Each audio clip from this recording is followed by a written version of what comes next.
This is Rocky Snyder. At the tone, leave your name and message and I'll get back to you.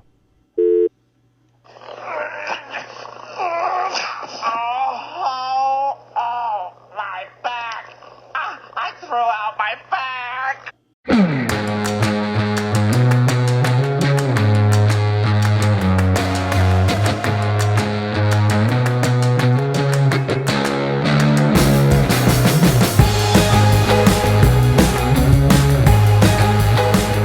Welcome to the RockFit Files. I'm your host, Rocky Snyder, and this week I've got Rick Olderman on. He is a physical therapist and author of Solving the Pain Puzzle. Hope you enjoy the show.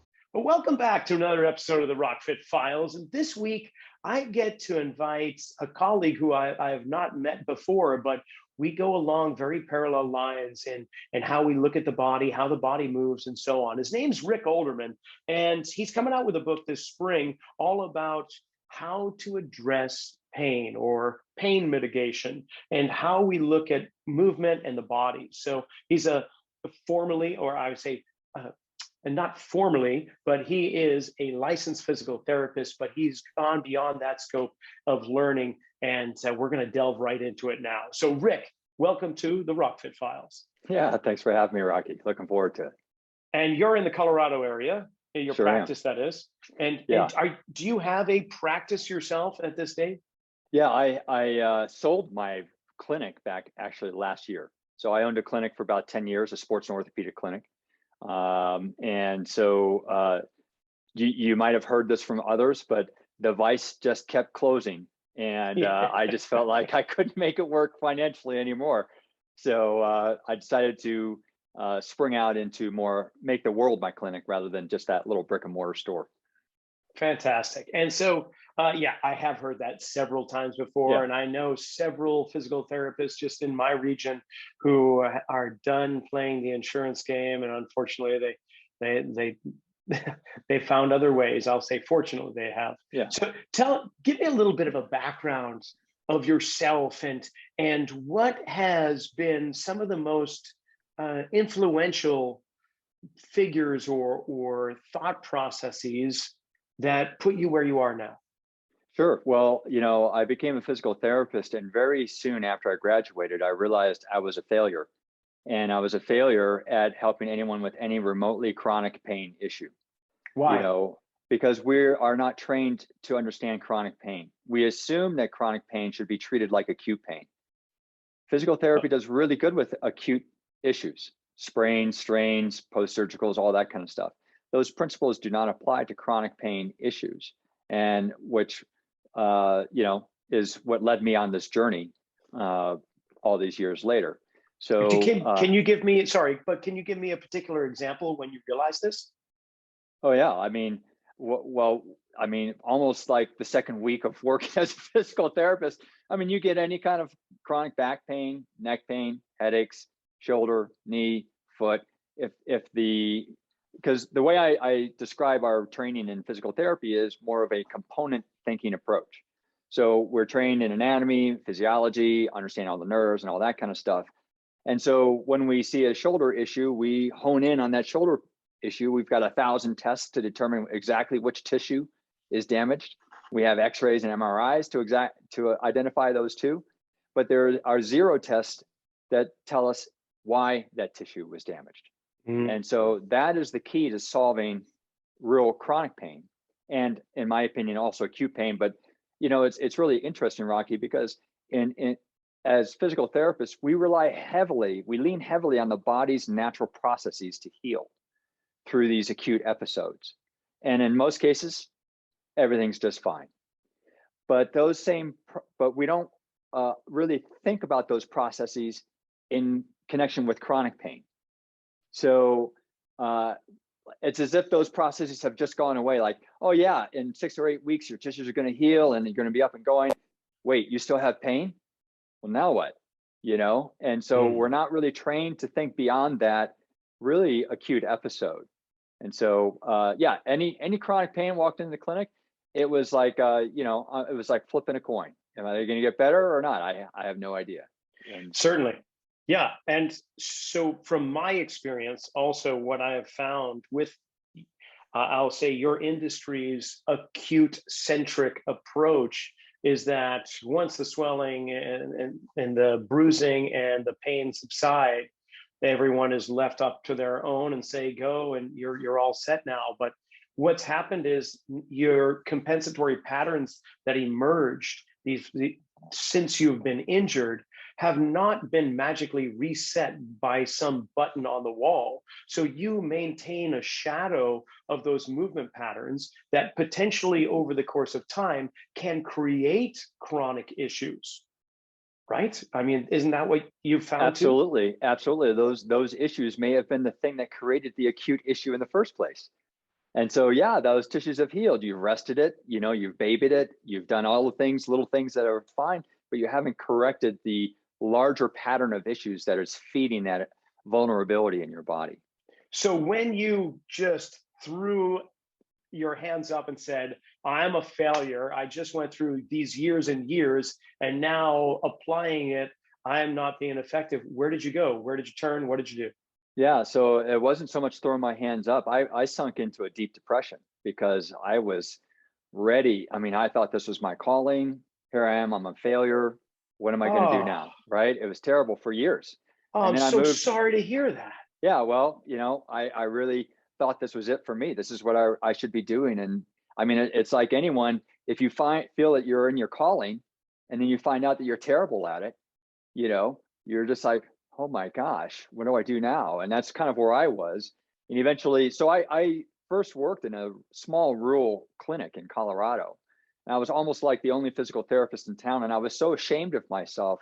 It was hard for me even to go out in public, go to the grocery store. I would try, to hide myself. I didn't want anyone to recognize me and point me out. Oh yeah, this was the guy who couldn't help me. So eventually I moved to Denver and I worked at this prestigious health club downtown, and they didn't have a physical therapist on staff. And so I was the first physical therapy in that club, and my schedule instantly filled, instantly. And these people were 20s to 60s, and they were well off, and they were professionals, well educated, well off, 20s, 60s, primo health insurance. And in Denver, where we have all of these elite doctors, chiropractors, physical therapists, you name it, for all of these elite athletes in this area. And all these people had fallen through all of those cracks. And that's when I realized, holy crap, maybe it's not just me that's not getting this. It seems to be all of medicine is not really getting chronic issues. And that's when I Yeah. really just decided to, well, first of all, it was, well, who am I to think I can figure this out when smarter people than me haven't? But really, what I really realized was it's not really due to intelligence, it's due to focus. And so the way we're trained in medicine is that the gold standard of our treatment should be evidence-based practice. Well, research for evidence indicates that we have to isolate issues in the body, isolate components, test something to see what the effect is on that one component. But that works well, again, for acute issues and small issues, but you can't create a research project for systems thinking. You can't, it's hard to create a research project about the degree of foot pronation and how that might affect SI joint issues, right? There's too many Sure. links along the way. So there's no real research there. So, and so because of our training, no one has really looked in the systems field except for one physical therapist that I knew of, and that was Dr. Shirley Sahrmann out of Washington University in St. Louis. Diagnosis and treatment of movement impairment syndromes. I took all of her courses, read her textbooks several times. And then, that got me to a certain level and people started getting better. And then, as you know, the next level of patient starts knocking on your door. And so her information was helpful, but it wasn't really solving this next level. And that's when I found Thomas Meyer's information on anatomy trains, which helped me understand fascial components of these systems. And it helped me start looking further away from the sources, from the areas of pain. And then once again, the next patient level knocked on my door, and it seemed like there was this battery in people's bodies that were charging them up in these dysfunctional patterns of tension and pain. And that's when I discovered Thomas Meyer's work in Hanna somatics. Not Thomas Meyer's, I'm sorry, Thomas Hanna's work in Hanna somatics. Took their courses. And the interesting thing, Rocky, is that all three physical therapist focuses on biomechanics. Thomas Myers focuses on fascia. Hanna focuses on neurological based tension patterns. All found the same 3 patterns of issues causing most people's pain. And that's when I finally felt I had come home, because I could put it all together. And then my contribution is, what we are doing that's causing these 3 patterns of issues to occur in our bodies. I gotta share. We definitely are brothers from another mother, because while you were doing physical therapy, I was in the gym with strength conditioning and personal training. And through the early 90s, I was just loving it and so passionate. And I couldn't believe that I could actually make a career out of living in a gym and counting to 10 and picking up heavy things and handing them to people and so on. But instantly, within just a couple of years after getting certified, people were getting hurt. People were coming in with more aches and pains than they had before they began any program. And fortunately, I encountered someone who made sense of it, and the fact that it has to do a little bit with their structure and where their posture is, and how you are giving these exercises on these machines at the time that were assuming the body is perfectly balanced and just like the anatomy chart, when in fact these bodies are coming in with imbalances and compensations, and they're just further increasing them because they're trying to accomplish these movements with strict patterns. And I thought the same thing. I mean, I'm hurting the people that I'm trying to help. So, like yourself, I started to explore other areas, Tom Myers being one of them, Gary Gray and the Gray Institute for me, and functional movements, Gary Ward with his flow motion model, understanding gait mechanics. I could go on. Pete Egoscue, or actually a fellow that studied under Pete Egoscue and his method about posture restoration. Just all these things came about. And of course, Shirley Sahrmann, she is, I would say, she is one of the giants from which many of us stand upon her shoulders with others, including Thomas Hanna and Moshe Feldenkrais. And the list could go on. BKS Iyengar when it comes to alignment and yoga. So, and I just got to say, it's really refreshing again to speak with somebody who has gone through similar experiences, and then, you're not standing at the cliff yelling to the masses, but at the same time, you're scratching your head wondering, why me, and who am I, and why isn't anybody else saying these things? Well, now it's percolating to the surface, and with yourself and others like you. So just from me to you, thank you. Yeah, so, well, thank you. So tell me, though, you mentioned three kind of patterns, if you will, that these 3 between Tom, between Shirley and Thomas, what was it that you found? Yeah, so the 3 patterns are these. One is an extension pattern, whereby there's too much arch of the low back, or there's too many forces trying to pull the back into an arch. This is the most common pattern behind most back and sciatic pain. All right. So the second pattern is the opposite of this. It's a flexion pattern, where the low back is too flat, actually, and things are being pulled forward too much. And so that's the second pattern. That's quite rare, I'm finding, in my experience anyway. And then the third pattern, Dr. Sahrmann describes it as a rotation problem, but I describe it as a side bending problem. And Thomas Myers defines it from the side bending pattern as well. He calls it a withdrawal reflex pattern. So, and that's where one side of the pelvis is higher and the same side rib cage is typically lower. Those are the 3 patterns. So you can imagine this is responsible for unilateral back pain, sciatic pain, SI joint issues, so forth. The extension pattern can happen in conjunction with a side bending pattern. The flexion pattern can also happen in conjunction with a side bending pattern as well. So those are the 3 common patterns. And so what I've been doing is digging down into figuring out what are we doing that's causing these 3 patterns to occur.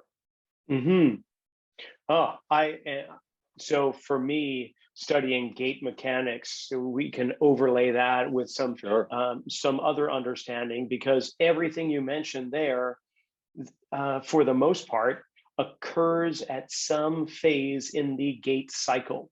It's a natural movement that should occur, but the body should be able to exit out of it. Whether it's spinal extension in the lumbars, we should be able to flex and extend, but these individuals are almost fixated and exaggerated in each of these. I mean, Vladimir Yanda called it upper cross, lower cross syndrome, and I think Shirley took it from there and went beyond what Yanda was experiencing. But and the hiking of the pelvis on one side, there's a moment in time where we're at ultimate pronation, where that toe is down on the ground and we're loading over to that side, getting ready to propel off the other side, when we should have that hiked side and lateral flexion toward that hiked hip. It's a naturally occurring thing, but for whatever reason, and you'll probably tell me, is that people are holding these patterns and they don't know how to either go into it further and or get out of it. So what do you find the underlying causes being? Yeah, so the underlying cause, and by the way, you mentioned gait. No one got out of our clinic who came in with back, hip, knee, or foot issues without learning how to walk correctly. So gait is a central theme. And so this is kind of as the answer to your question. For back and lower body issues, a lot of it boils down to gait pattern, all right? And gait pattern is actually quite simple to correct and identify the problem. Usually there's just a couple different big problems going on there, and solve most of those, and these go away. But then the question comes, well, why are there gait patterns? And we always have to keep asking the why. And usually it's because of, and you mentioned this at the top of the show, Rocky, is that unresolved older injuries, genetics, movement habits, sports, work history, all sorts of things feed an injury pattern history that then feeds into gait compensations that then breaks down our lower body systems. Yeah, even birthing issues, right from the get-go. Oh yeah, I just took a course for postpartum pelvic correction, so and identification. So lots of stuff going on there too. Yeah, that's great. Now, I'm curious for the non-visual audience, those that are listening to the podcast. Rick, you're standing inside your home base, your studio. You got the free motion functional trainer over there, but tell me about the wheel of color back behind you on your right. What do you use that for? Oh, well, that's a functional wheel. So you can put that higher or lower on a wall, for instance, at shoulder height. And so folks, for you listening at home, the circle, it's a circle basically, and it's divided into different colors, and it has distances from the center, and it also has the angles of all of the circle built in there. So if you had it at shoulder height and you had someone raise their arm up, you can see quickly what their arm range of motion is. Same thing if you put it on the ground and have them step in the center and reach with one foot in different directions. This is all Gary Gray stuff, right? That you had mentioned earlier. So you can identify most specifically the angle and the limitation that people have at that angle and work to correct those things. Got it. But that's not part of what you've put together, no. I imagine. Tell me a little bit more about, because you're coming out with a book. What's the title, by the way? Yeah, it's called Solving the Pain Puzzle. Solving the Pain Pain 25 Puzzle. years as a physical therapist, and basically it's how I've used this approach, this understanding of bringing these three areas of research together to understand chronic pain and solve it. And I have cases from head to toe in there. And anyway, it's a great book because it illustrates what these are. Now, I've written 6 other books prior to this, and they're called the Fixing You series. They're all available on Amazon, and they drill down into the specific biomechanics that I've learned over the years that cause pain. And then in those books, I have these little patient stories that say, oh yeah, and this person, this is how this worked out in them. But over the years, I've gotten so many comments. Oh, how did that, how did Debbie work in that book? I identify with Debbie's problem. That was exactly me. And so I realized, oh, what if I flipped this around and wrote about the patients and the clients instead of the biomechanics, and taught the biomechanics through the patient stories instead of starting with the biomechanics? Because that's over a lot of people's heads, it seems. So yeah, no matter how simple I try to make it, some people just aren't built to get it, right? But the patient stories, everyone likes to read about someone's how they overcame their pain. So that's Yeah, what they those can stories relate are better about. to that, I'm sure. Exactly. So that book is coming out in the spring, and there are 3 chapters that you can read on my website for free if you want, the rickolderman.com website. Just go to Patient Stories and you'll see those chapters. And then there's a pre-order form. And my goal, Rocky, is to be the first physical therapist on the New York Times bestsellers list. So Oh, there we go. yeah. That's So that's folks, a if nice everyone bold listening can goal. go out and buy a book, please, that would really help me. So why the pain puzzle? So why solving the pain puzzle? Yeah, why solving the pain puzzle? Well, first, I will That's say, what my when career people has ask, been. that's really funny, because when people ask me what I do, these days I just say I'm a puzzle master. Yeah. Because that's really what you're talking about. It's like, Yeah. one thing I love, and I'm going to ask you specifically, tell me about why you said the pain puzzle, but well, let's go right there. Why that title? Well, I've always been a Sherlock Holmes fan. And so the introduction in the book is, goes into a Sherlock Holmes story and how Sherlock Holmes may or would not be a great medical professional. But anyway, so it just extends naturally that all of what we're doing is a puzzle, right? And we haven't put these pieces together. And I feel like it's weird for me to say it, but I just feel like I've put a lot of these pieces together, and it's so much simpler than all of us are making it out to be, Rocky. If you just understand this, how it works as a system, solving chronic pain can be so simple. And so that's what's behind the title. We only have 2 options. Like, there's only 2 legs and 1 spine. There's only so many ways the body can move. And if we find the places where we are missing or where we struggle, and we re-experience those, or maybe experience them for the first time, amazing things begin to happen. It's so funny you bring up Sherlock Holmes, because also a very big fan of Sherlock Holmes, and I just love mystery. I love history. And I think we combine those together when we're working with people, with clients or patients or whatever you'd like to term them, because we want to know what happened before that happened when it comes to chronic pain, right? What led up to this? And we don't have to know, but the more information, why not, the better. And then why? Why is that hip doing that? And why is that shoulder not playing by the rules? Or why is that big toe not lifting up as much as the other big toe? There's a strategy that the subconscious is trying to create for success. And to understand the why behind it, oh man, that's the puzzle right there. That's what gets me up in the morning. Oh, it's so much fun. I mean, really treating people with chronic issues is fun, because you get to see their light bulbs go off. And they're just like, when they start to get it and apply these principles to their lives outside of the clinic or whatever, they're just like, it's so exciting to watch them flourish like that. And, over the years, these 10 years, I've trained a lot of physical therapists at my clinic. And, to the person, I've created a practitioner's training program to teach people how to solve and understand pain from this point of view.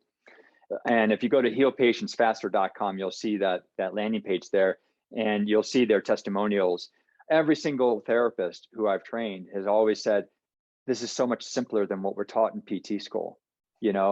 This is, and that they couldn't believe that chronic pain could be solved so rapidly.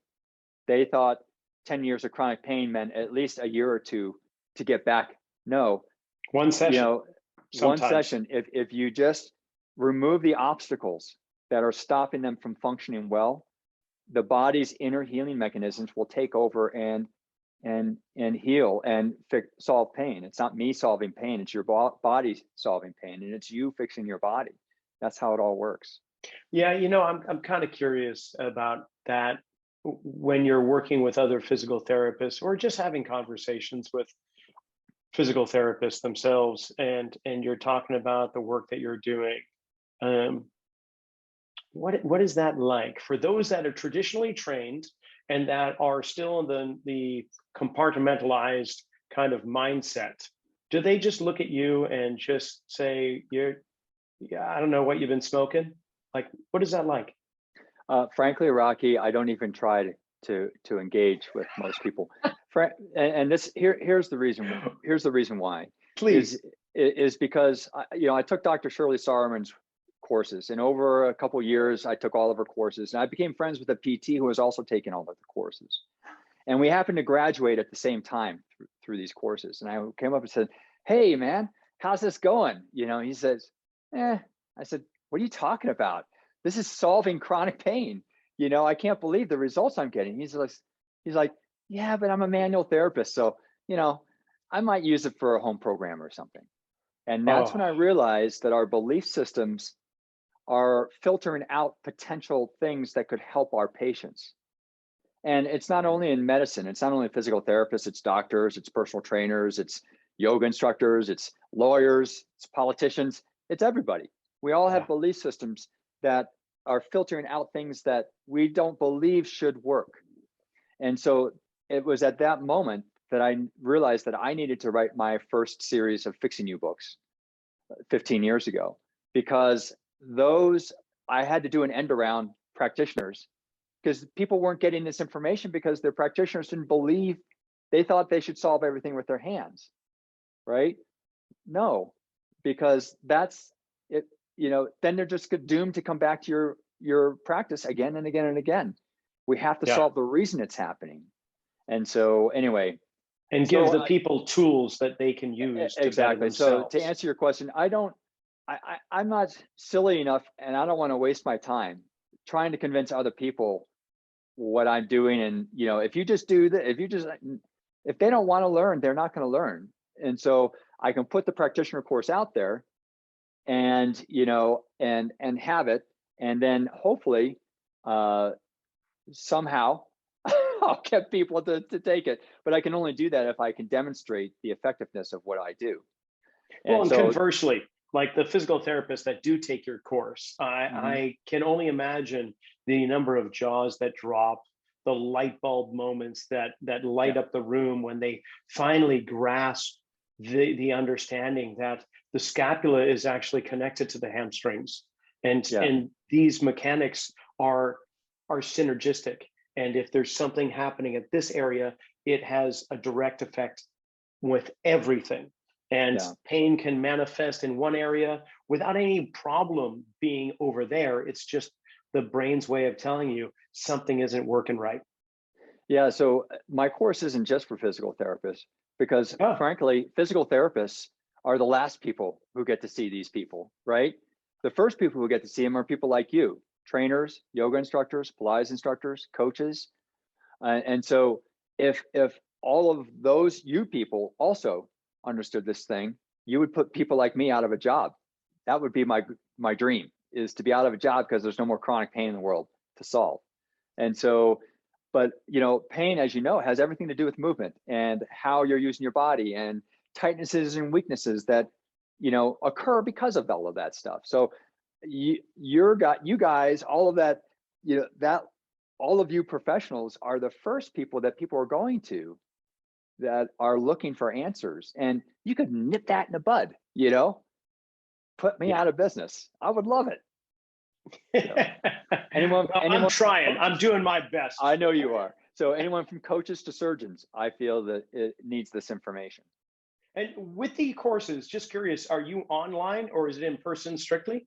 It's online. So there's two modules. One is an online course to learn the principles, all the exercises, how to evaluate, how to look at gait, all of that. Everything I could possibly put online to learn is there. All the copies of my books. I have Hanna somatics lessons on there, all sorts of things, all the exercises and so forth. So, and I teach you how to read. I've created 2 exams. So it's funny, you mentioned at the beginning, Rocky, and the courses that you were teaching, that there's a lower body course and an upper body course. That's exactly how I've broken down my 2 exams. There's a lower body system and there's an upper body system. And so there's 2 exams. Anyway, so that's what that part is. Now, there's also a hands-on module I've created, and that involves more of the Hanna somatics that I've learned, because that needs to be taught. That's a manual application of some principles too. And so that's what I would teach in the second module. But I haven't had enough people take the course yet to warrant that second module yet, but that's what will be in it. And where's your vision going in regards to more education? You've mentioned these juggernauts of movement and therapy, but are there other avenues that you're exploring right now? Well, like I said earlier, I just took a course in postpartum health because that was always kind of like a black box for me. Is, hey, what happened to that sacrum and pelvis during, birthing? What's going on there? It was a fascinating course. So yeah, there are holes in my knowledge, and so and I also just took a yoga course for physical therapy, yoga for physical therapy. So Oh, I nice. wanted to understand from a physical therapist standpoint what's going on with yoga. So that was kind of an interesting course. So I'm just kind of looking at all of these things, just wherever I have holes in my knowledge, I'm just trying to patch those up still. Okay, how about giving me a few anecdotal stories with clients, such as that you've written about, and the ones that kind of stand out in your mind? Yeah, well, what I'd love to do is take because back pain is the most common type of pain. I'd like to Yeah, take your listeners through a test to show them what's at the root of their back pain and brilliant. why. Okay, so and then we can go into stories if they want, but people can go on my website and read stories from my book if they want to. So Perfect. let's go over a little test here. So for those of you with back pain, even if you don't have back pain or you once had back pain and now you don't have back pain anymore, this would be a really interesting test for you to understand. So I'm going to have everyone lie down on the floor with your legs straight. You can either lie down on the floor. If you can't get on the floor, then go on your bed, go on a couch, just lie down with your legs straight. And if you want to, you can put your hand underneath your low back and feel the space between your back and the floor there. All right, and feel what that is. Get a sense for how comfortable your back is in this position. And now I'm going to ask you to bend your knees so your feet are flat on the floor. All right, and we're going to see what the difference in your comfort for your back is. And if your back comfort hasn't changed, go ahead and hug your knees to your chest if you want to, and see which position is better for your back, knees bent or legs straight. 99% of the people out there will say knees bent, right? Okay, so here's the second part of the test. So and hopefully you felt that when your legs were straight, your back had more of an arch, and when your knees were bent, your back felt flatter, okay? And so that's a real general idea that you can keep in mind. So the second part of this test then is just now stand up and listen for the next 5 minutes to this podcast. Okay, so you're standing here and listening to Rocky and all of his wisdom talk about everything that he knows. And so I don't think we have 5 minutes, but let's make it a minute. That's right. It could be years. So anyway, you're standing there listening for a little while. And after about a minute or two, you're going to notice that your knees are locked backwards and in a straightened position. And if you're not there yet, because it's only been about 30 seconds, go ahead and lock your knees in this straightened position and feel what your back feels like in this position. Okay, now go ahead and unlock your knees. You don't have to squat, but just slightly unlock them so they're not locked anymore, and feel what just happened to your back. Now, if you're not sure what just happened to your back, go ahead and lock them one more time. And you'll notice that when your knees are locked backwards, that your back is more arched. And you also just found that when you're lying on the floor with your legs straight, your back is more arched. And you don't like it, your back doesn't feel as comfortable when it's arched like that. And now you're finding that a normal habit that you have, that of locking your knees when you're standing and likely walking, is also causing your back to arch. So if you can imagine that if you take 10,000 steps a day and 10,000 steps are with locked knees, then that's 10,000 little arching hammers that you're hitting your low back with. And it's one of the causes of your pain.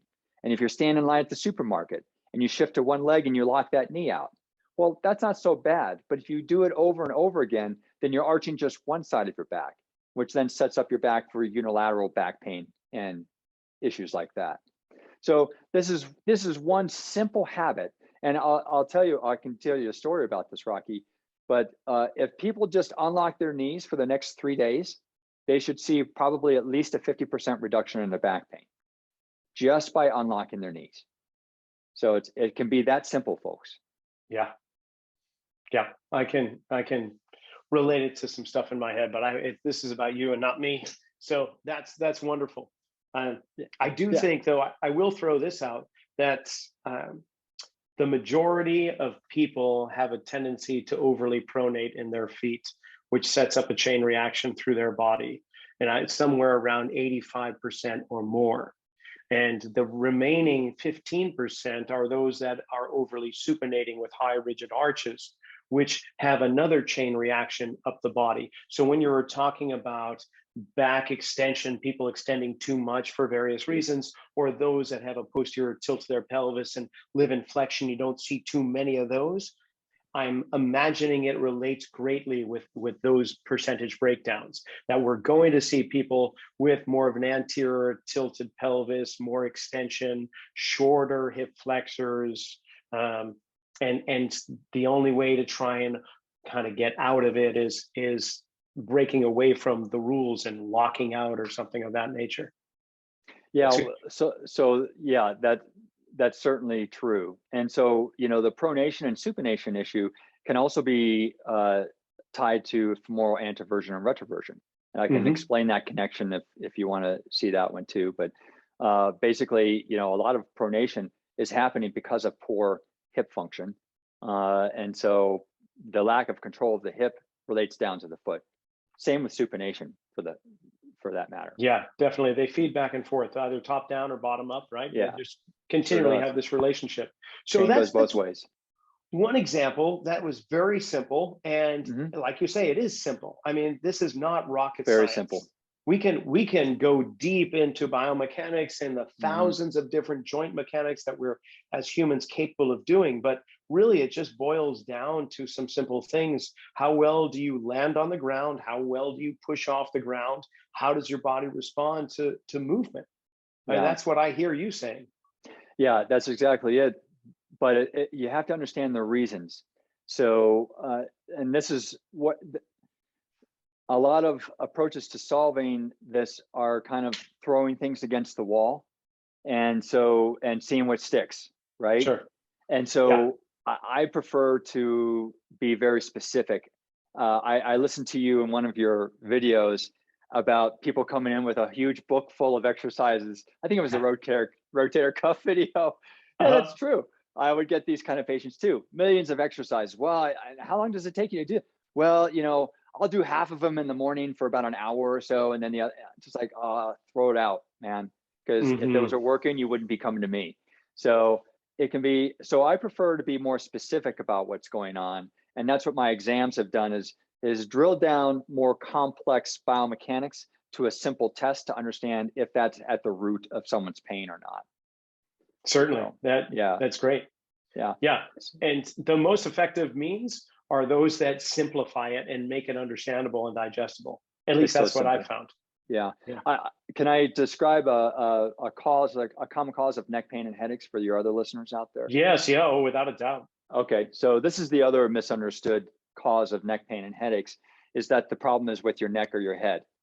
And so just like everywhere else with the body, it's really due to something further away.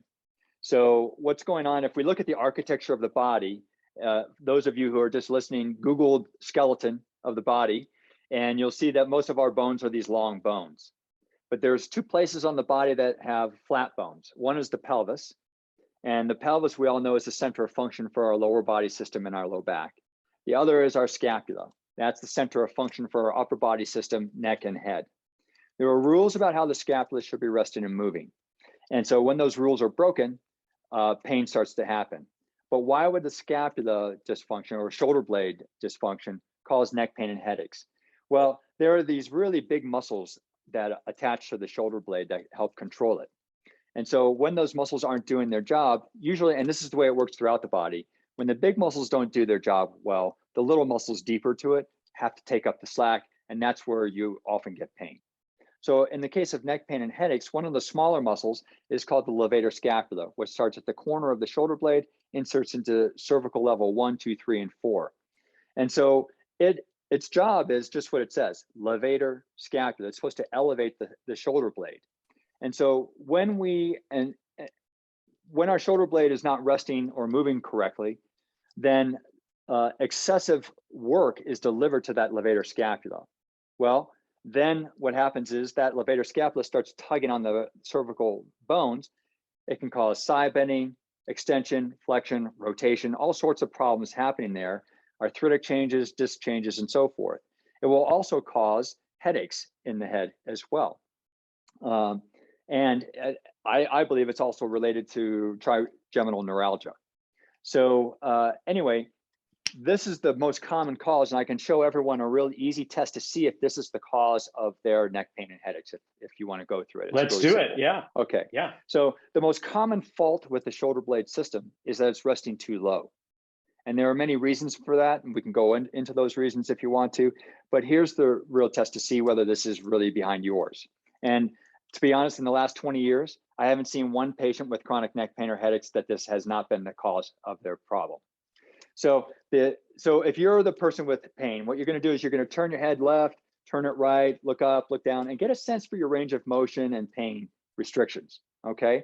Then you're going to get a friend to come up behind you. And what they're going to do is they're going to put their hands inside underneath your armpits. And they're going to lift up your shoulder blades for about a ½ inch, maybe an inch.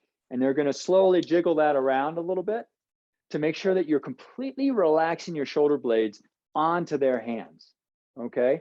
So you're going to stay there for maybe 30 seconds, 60 seconds. And then what you're going to do is you're going to rotate your head again. Left, right, look up, look down, and see if your range of motion has improved and your pain is decreased. If it has, it's telling us that the stress of your shoulder blade on your neck is the cause of your neck pain and headaches. If it changes it in 30 seconds, think of what that change would be if you changed it for a day or a week or the rest of your life. So that 30 seconds to a minute is usually enough for us to see whether this is the problem. And almost guaranteed that if you have neck pain or headaches, it is, because almost no one who has had neck pain or headaches has anyone looked at their shoulder blade system as the cause of their pain. So there's a subset of patients out there who are in so much pain that they're super tense, or they're the type A person, really, go get them, or anxious or things like that. And so they have a difficult time letting their shoulders completely relax on these hands. So for those people, what we would do then, and so they'll do this test and they'll say, I don't feel any difference. Well, then you remove your hands from the shoulder blades, let their arms come back down. Once they receive the full weight of their upper body system on their neck again, then they feel what you had done to them when their shoulder blades were up, but weren't aware of it at that point. Mm-hmm. So I call it the armpit test, because we have so many tests in medicine that are really complicated, serious sounding names. And this kind of tells exactly what it is. And it's very quick and easy to do and fairly definitive. I love it. I truly do. And you'll get no argument from me. The scaps are basically the pelvis of the upper body. Sure are. Like you say, they're the flat bones.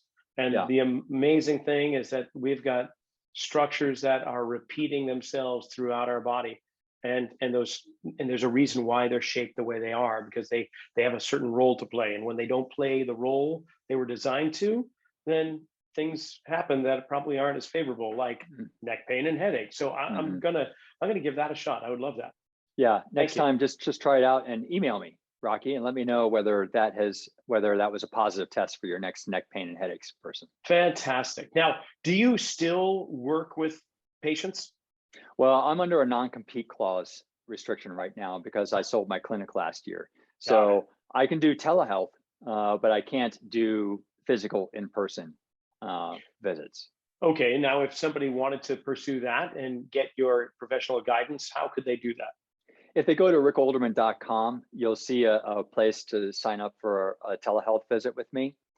However, I've created these downloadable home programs, and they are designed to solve almost all chronic pain from head to toe in the body.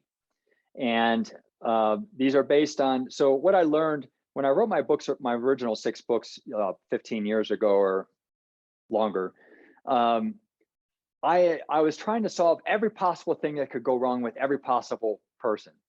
And then through owning my clinic, through the sheer volume of patients that I've seen over the last 10 years, I've realized that the same patterns of issues are just manifesting as pain in different places in different people. And so what I've done is I've created these downloadable home programs that address these patterns of issues that are causing almost everyone's pain.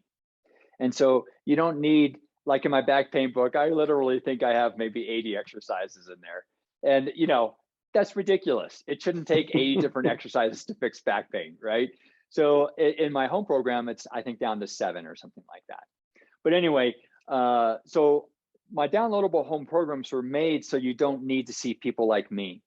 And so I would encourage you, and frankly, every telehealth visit I've had, I give them the same exercises that are already in my home program.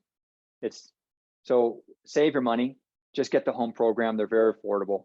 And if you type in Fixing You, all one word, FIXINGYOU, in the coupon code, you can get 20% off of anything that you buy. So I'll make sure we put that in the description below.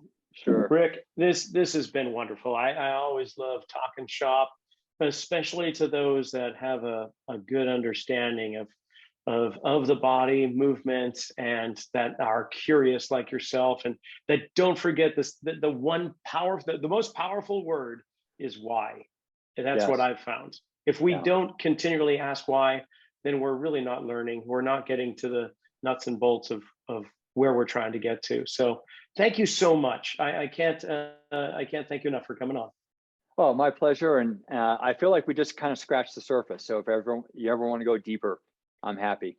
I definitely will. How about this? When that book emerges on the shelves, we'll have you back and we'll talk even greater details. Sounds great. Sounds great. Thanks, Rock. Well, that's a wrap for this episode of the RockFit Files. I want to thank Rick for coming on and sharing all that information about chronic pain mitigation.